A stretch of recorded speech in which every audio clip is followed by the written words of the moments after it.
Well, hi there. It's Leslie from LuvINK&Paper, and I was just about to put together my Inspired Thoughts stamp set, and I thought, you know what?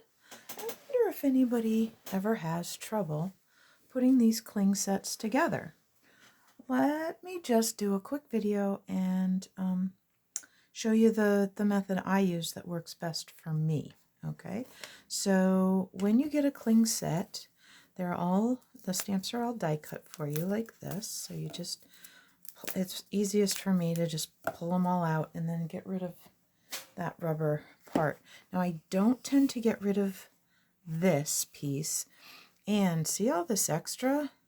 Instead of necessarily having to buy our the sheets, I sometimes just cut this piece off because I'm not going to be using it necessarily. So I very carefully leave myself some room near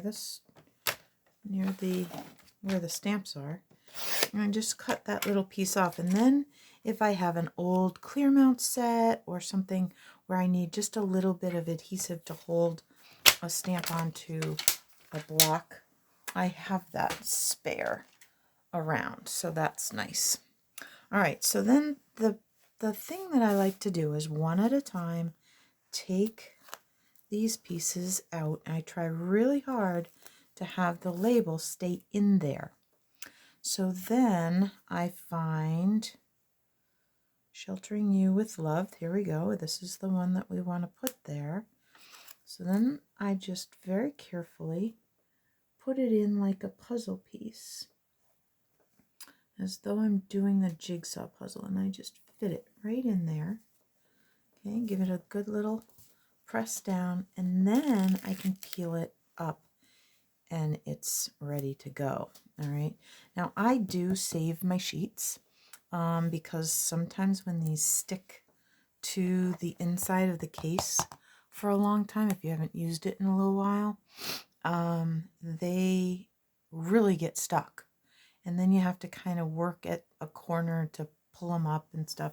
I find that if I just put them back on their sheet and then put the whole sheet in here, then they have something to stick to. They don't get dusty and dirty.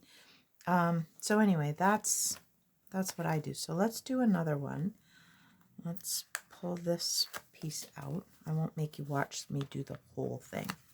Okay, but I do take out those backing pieces, and then it's your time to be remembered, to feel appreciated. All right, so sometimes it's hard to read backwards like this, but you can pick out certain parts. You can tell that there's a big word under a small word of text. You can tell by the shape. So that's generally how I do it, so that they don't end up upside down or something crazy. Not that it hasn't happened, but once these labels are stuck, they're stuck. Okay. One other thing, if you ever get an air bubble in here, okay, and you can't peel it up to get the air out, a lot of times what I'll do is I'll just make a little hole and then press around it, and then you can kind of push the air out that little pierced hole. Okay, so you can use the paper piercer on take your pick tool. You could use a little pin, but that will help if you get an air bubble in there and want to get rid of it. All right, so I hope that helps, and if you have any questions, leave them in the comments. I will try and get back to those and check them out. All right. Thanks so much. Have a great day.